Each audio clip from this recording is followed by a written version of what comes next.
All right, let's take a look at these together. I'm going to write out the first 5 terms of each sum, each infinite series.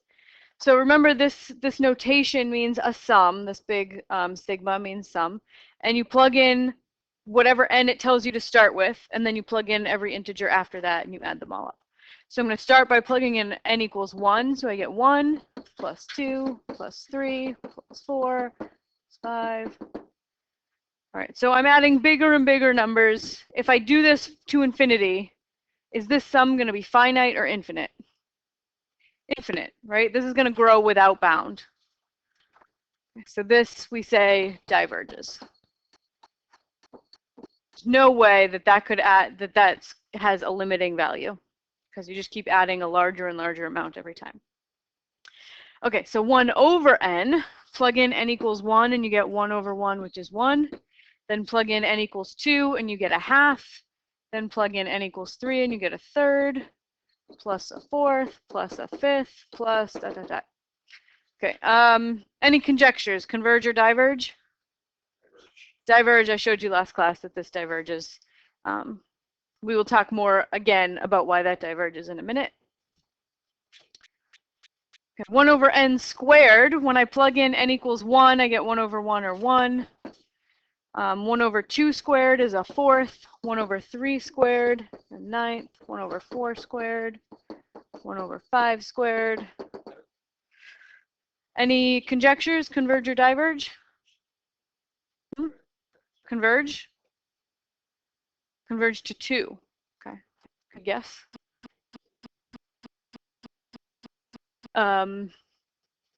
D does converge to 2. Yep. C, that's just a guess that's been thrown out, may or may not be correct, that it converges to 2. Let's see, this last one. If I plug in n equals 1, I get 1/2 to the 0, which is 1. When I plug in n equals 2, I get a half. When I plug in n equals 3, I get 1/2 squared, which is a fourth. N equals 4, I get 1/2 cubed, which is an eighth. 1/2 to the fourth is a 16th. Okay. What's special about that series?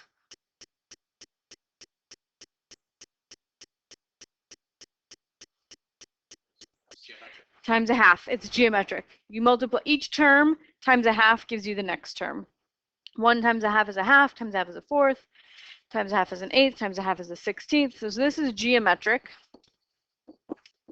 The multiplier, the thing that you multiply to get from term to term, is 1/2, and that is less than 1, which tells us what about the geometric series? That it converges. Right? That multiplier is less than 1, so we have convergence.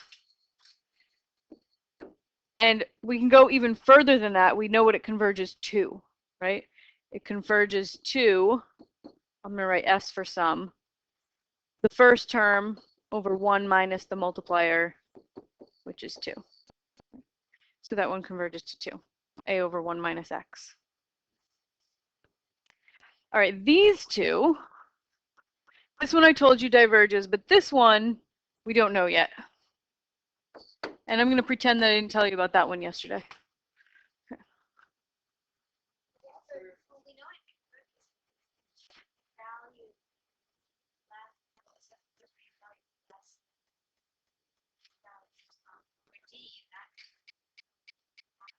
Oh, that's a great argument. Did you guys follow that? She said compare the terms. You know D is You know D is convergent because it's geometric, right? And then compare the terms in C and D. The same, right? And then a fourth is less than a half. A ninth is less than a fourth. A 16th is less than an eighth. Every term in this C series is smaller than the terms in D. And D is finite, so C has to be finite. Nice. Nice. So, I don't know how to write that. 1 is smaller than. See? That's a good guess. Add one more, and you'll see it goes by it. Yep. I had the same conjecture. Yeah. I'll show it to you in a minute. Yep. So these two I'm saying we don't know yet, and I'll show you a way to prove that this one diverges and this one converges. Although you can use that argument also to show that this converges, that every term in this series that we don't know about is smaller than the terms in this series we know converges. That's called a comparison test. We're going to talk about that next class. All right, so the one series above that has no chance of converging fails the nth term test for convergence. If the terms don't go to 0, there's no way the sum can be finite, right? So that's why we looked at this first one and we said, oh, it's got to diverge. Terms are getting bigger and bigger and bigger, right? So the term, if in order to have a chance at convergence, the terms have to go to 0. You have to be adding smaller and smaller amounts, and hope sometimes those amounts get so insignificant that you approach a limit. All right, so to figure out these two unknown terms, we're going to calculate the first few partial sums. Okay, so here I have the sum from n equals 1 to infinity of n. My partial sums are the sums of the first n terms, right? So that's just the first term. S2 is the sum of the first 2 terms, which is 3. S3 is the sum of the first 3 terms. 1 plus 2 plus 3 is 6. Sum of the first 4 terms is 10. Sum of the first 5 terms would be 15. And so on, yeah. So you look at this sequence of partial sums. We've got 1, 3, 6, 10, 15, growing without bound. So this tells us, oh yeah, this definitely diverges. That sequence is not approaching a limit. All right, then we look at 1 over n. I'm going to look at the partial sums here. And S1 is 1. S2 is 1 plus a half, which is 1 1/2. S3, 1 plus a half plus a third.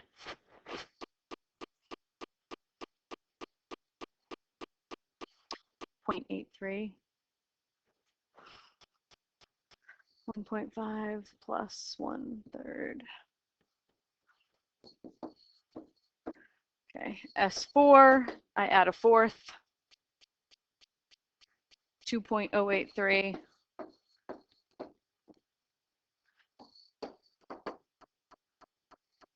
Add a fifth.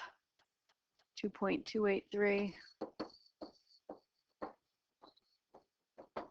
Add a sixth. 2.45. Plus 1/7. I know this is tedious. 2.59, but we're trying to figure out if this list of numbers converges to a limit. And thus far, do you have any conjectures of what the limit might be, having done 7 partial sums? So my sequence is 1, 1 1/2, 1.83, 2.083, 2.283, 2.45, 2.59, 3 maybe. Okay, so conjecture, the limit might be 3. So let's see what happens when I do some more partial sums. I do plus an 8th, and I get 2.7, plus a 9th, 2.8. This is looking kind of promising. Plus a 10th, 2.9. Yeah, maybe it's 3, plus an 11th. Darn it, we passed 3. Could it be pi? Yeah, let's see if we. Yeah, if we keep going, let's see, maybe the limit's pi. Add a 12th. Add a 13th. Oh, we passed pi. I think maybe it's 3.5. Plus a 14th.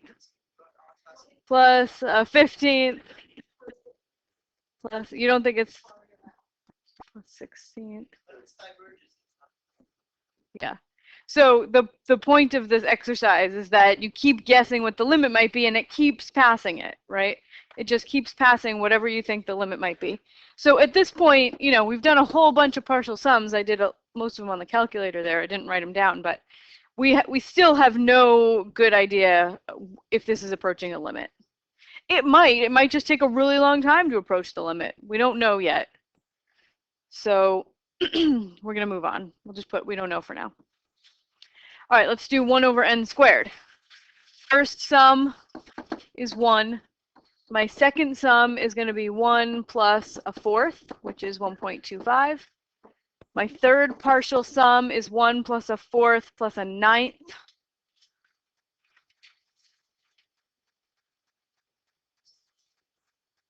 $1.36. And then you did all the way to S12. You want to just tell me what they are? Sure. Oh, you know, that's okay. That's okay. That's fine. What do you got?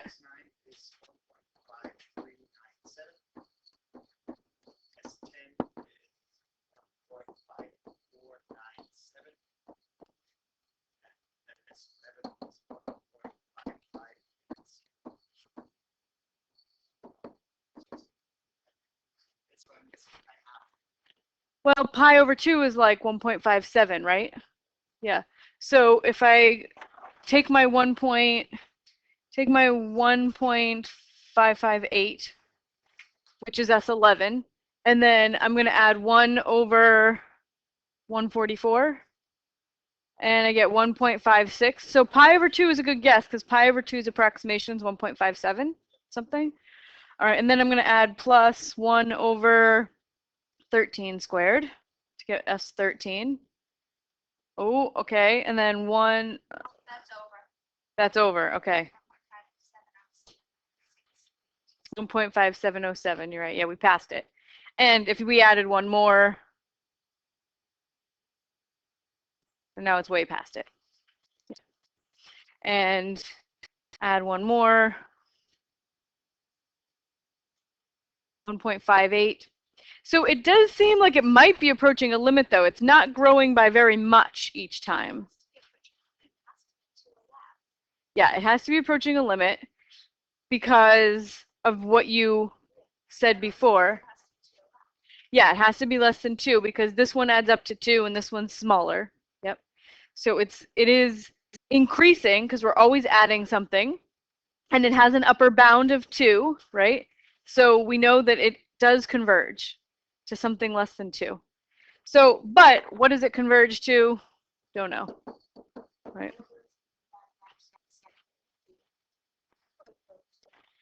So then this last one, the sequence of partial sums would be, the first one is 1, second one is 1 plus a half, and then the third one is 1 plus a half plus a fourth, which is 1.75.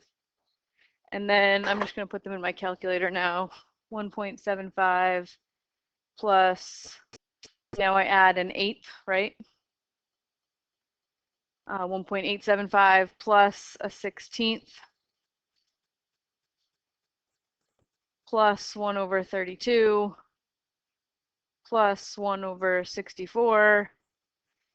Does it look like I'm approaching a limit in these partial sums? Yeah, we know the limits too because we know the formula for a geometric series, but you can also see this limit showing up when you just do the sequence of partial sums. 1.99, do one more, plus 1, 256, 1.996. It does look like we're approaching 2. So remember, we define the sum of an infinite series to be the limit of the sequence of partial sums. So it looks like the geometric series is approaching 2, and we already confirmed that with the formula 1 over a over 1 minus x. Okay. So the question is, can the terms of a series approach 0, but the partial sum not approach a limit? And sadly, the answer is yes. Okay, so you can have a series where the terms go to 0, but the sum is infinite. And here's an example. Sum from n equals 1 to infinity of 1 over n. 1 plus a half plus a third plus a fourth plus a fifth. This is called the harmonic series. And it's called harmonic because the overtones of a vibrating string have wavelengths that are a half and a third and a fourth of the fundamental wavelength of the string. Yes.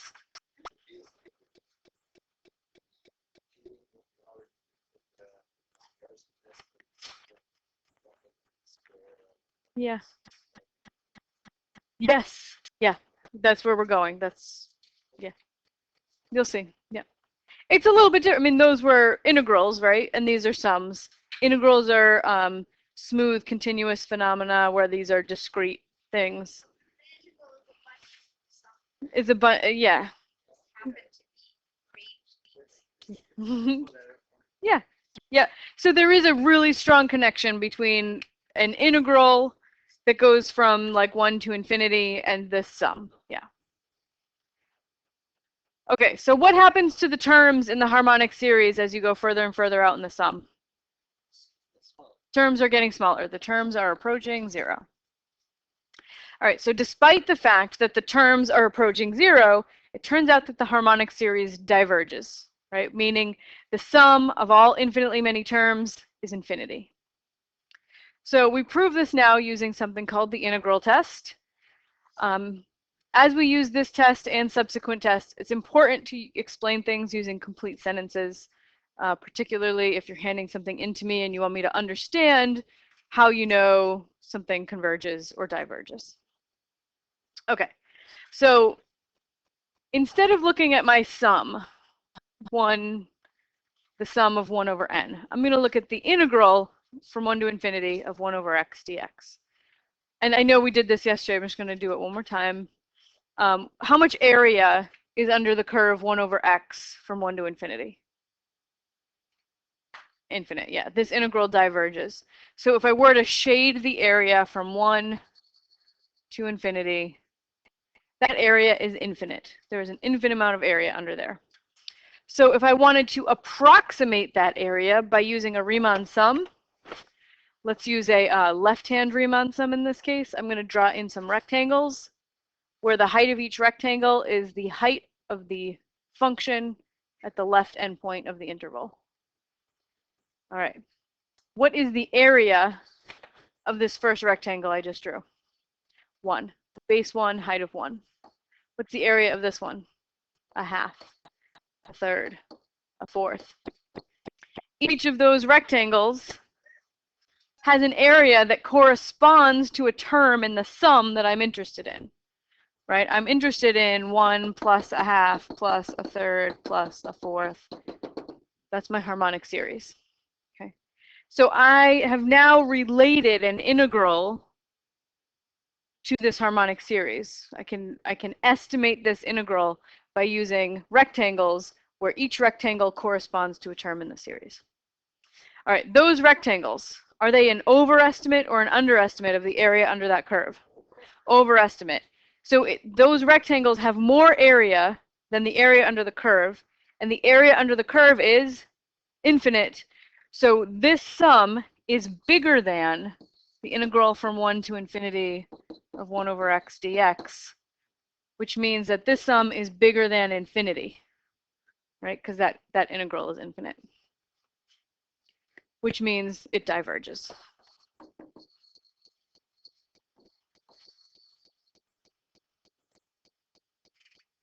So that's just another way to prove that this diverges, aside from the comparison that we did earlier to another sum.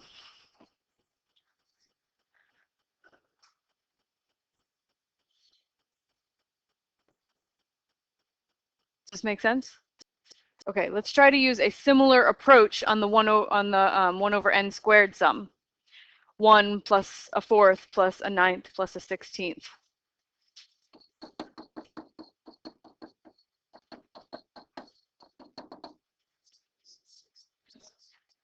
So I'm going to compare, oh, you saw it.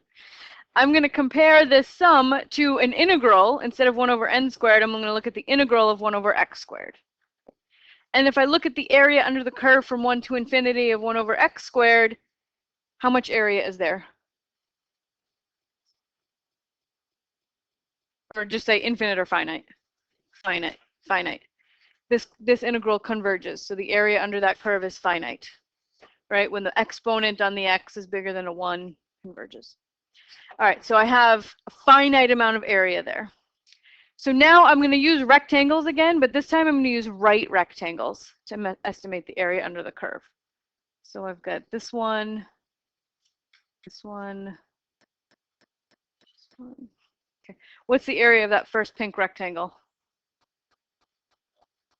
1/4. What's the area of that one? 1/9. And that one is 1/16.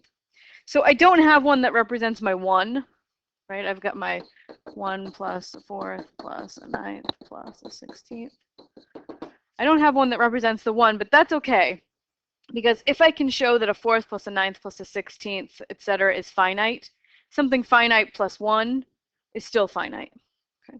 So I'm just going to look at these guys. Okay. A 4th plus a 9th plus a 16th. Okay, so each of these terms in my sum corresponds to a rectangle estimating the area under that curve. And are those rectangles overestimates or underestimates? Underestimates. They're all below the curve, right? So those pink rectangles have less area in them than there is area under the curve, and the area under the curve is finite, right? So if you're going to be less than something finite, you have to also be finite. Okay, so this is less than the integral from 1 to infinity.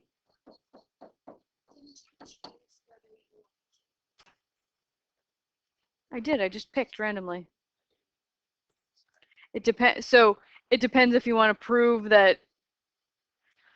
Okay, so first I think about the graph I drew. Like 1 over x, I knew that that diverged, right? So if I were to draw an underestimate of something that diverges, being less than infinity doesn't tell me anything.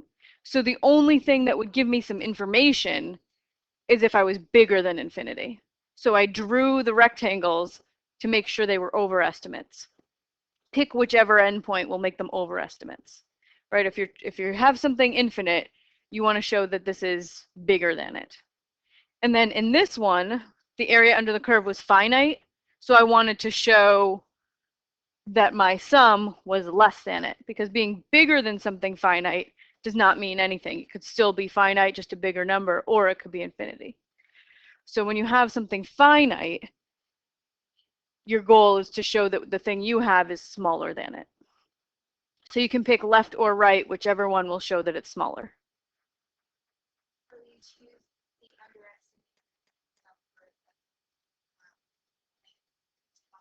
Yes. If it's infinite, yep. So I'm no, I'm not. Yeah, it just is that way. I'm just making it explicit. So each of these rectangles just happen to have an area that corresponds to a term in my sum, right? So yes, that matches. Yeah.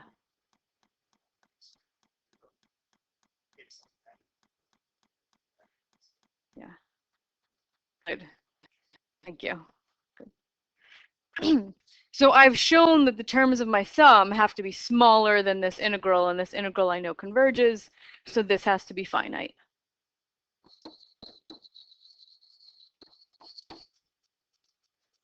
All right, so although we're able to use the integral test to see that a series converges, right now we have no way of knowing what it converges to, unless it's geometric, right? In a geometric series, we can figure it out.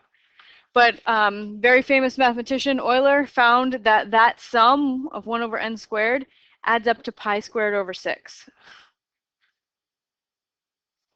That's just crazy. Why is there a relationship between that series and pi? Like, how are they related? Pi has to do with circles. I don't know. But I'm going to show you a little Excel file just to verify that that's true. Okay, so here's just an Excel file that I programmed to calculate 1 over n squared and all the and many partial sums. Okay, so this first column is just the counter. This is just the n, right? 1, 2, 3, 4, and this is n squared. And then this column is 1 over n squared. So these are the terms of the sum. And then this column is the partial sums. This is the sum of, this is just the first term, this is the first 2 terms, the first 3 terms, the first 4 terms. So these are the partial sums. So we can scroll way, way down and see if we can ever guess what limit this is approaching. So just looking at this highlighted column, I mean, I've gone down 7,000 partial sums now, right? And it does look like it's approaching a limit because it keeps agreeing at least to 5 decimal places that I can see, right? So 1.64492 appears to be the limit.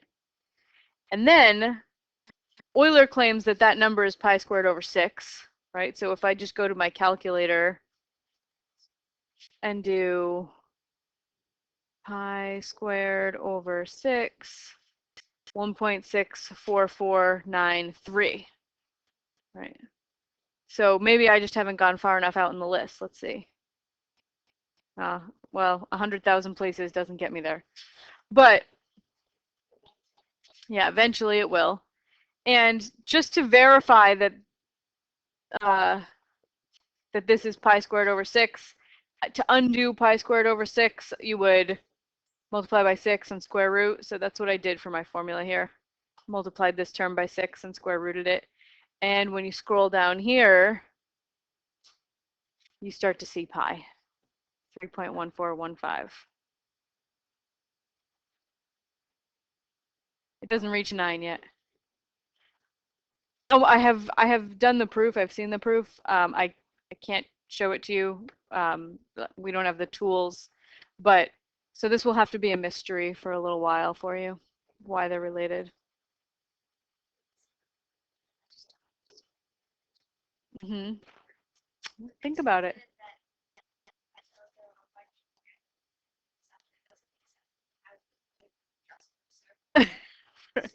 Yeah. Yeah. The longer you study math, the more you'll be like, oh, that's not just for circles. Like, yeah. There will be more and more connections. So you still have pi rooted. Yeah. So. I don't want to answer that.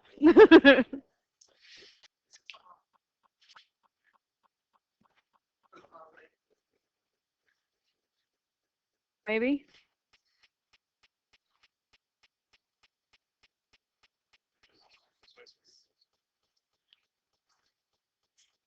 Oh, that might be where the squareds comes from. Yeah. Unit circle, x squared plus y squared equals 1. Maybe. Think about it.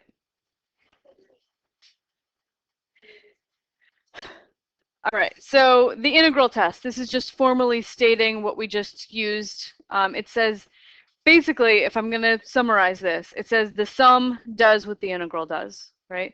So when you are summing 1 over n, you can look at the integral of 1 over x, and if that integral converges or diverges, the sum does the same thing. The sum does what the integral does. However, you do have to have the stipulation that the function is decreasing and positive. Right?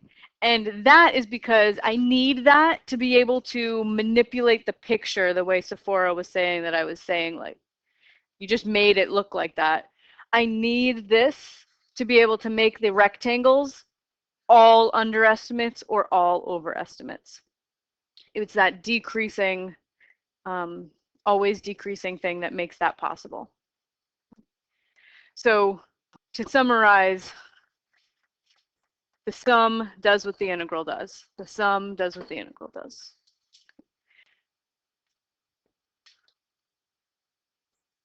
All right, so if I want to use the integral test to determine whether or not this series converges, all I have to do is look at the integral from 1 to infinity of x e to the negative x squared dx.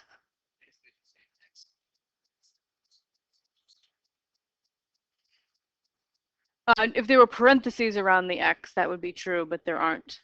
So that negative x squared means negative 1 times x squared.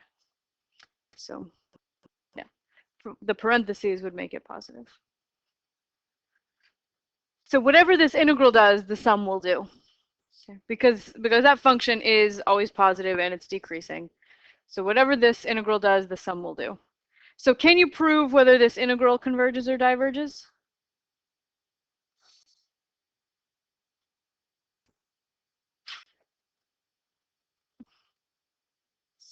It's almost like the test question, number 5. So I'm going to look at x e to the negative x squared. That's x over e to the positive x squared. And on the test, I gave you a hint to compare x over x cubed. Why did I write it as x over x cubed and not 1 over x squared?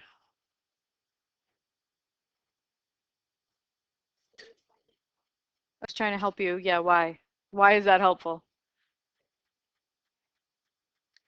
Because the numerators are the same. Yeah, comparing two fractions is hard, right? If I tell you to compare 3/5 and 5/7, it's hard to do that in your head without converting to a decimal or a common denominator, right? So, but if both the numerators are the same, 3/5 and 3/7, easy to compare. Or if both the denominators are the same, easy to compare. If one of them are the same, then you can compare them. So I just picked something equivalent to 1 over x squared that has the same numerator as what I'm looking at. All right, for big x's, which is bigger? This denominator, e to the x squared, or x cubed? Think about that again. E to the x squared is definitely going to be bigger. When x is big, raising e to the x to the 2 will be a lot bigger than x cubed. Yeah, e always wins. Yeah. So e to the x squared is going to be much bigger than x cubed, which means that that's my inequality, right? Bigger denominator, smaller fraction. All right, and I know that the integral of 1 over x squared converges. So we're going to write this as a sentence. I would say the integral from 1 to infinity of x e to the negative x squared dx is definitely smaller than the integral from 1 to infinity of 1 over x squared dx, which converges. So the integral from 1 to infinity of x e to the negative x squared dx also must converge. Not quite done yet because the question asked me about a series and not an integral, but the series does what the integral does. So the sum from n equals 1 to n e to the negative n squared converges because the associated integral converges.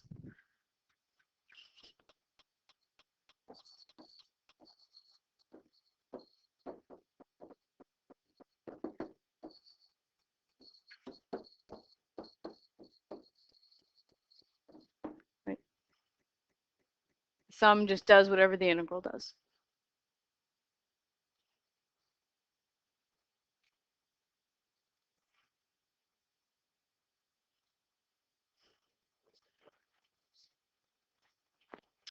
I mean, in your own homework and studying, you don't have to, but when you're writing it for me, yeah, write a sentence.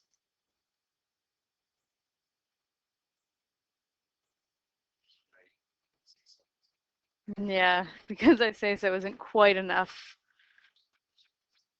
Only when I say it. Okay, so earlier in the term, we saw the following result when we were studying improper integrals. When you look at the integral from 1 to infinity of 1 over x to the p dx, it converges for p is bigger than 1 and diverges for p is less than or equal to 1. We have an analogous result for series, right? Corresponding result for series. The sum from n equals 1 to infinity of 1 over n to the p converges when p is bigger than 1 and diverges for p is less than or equal to 1. This follows directly from the integral test because the sum does what the integral does. Make sense? Okay.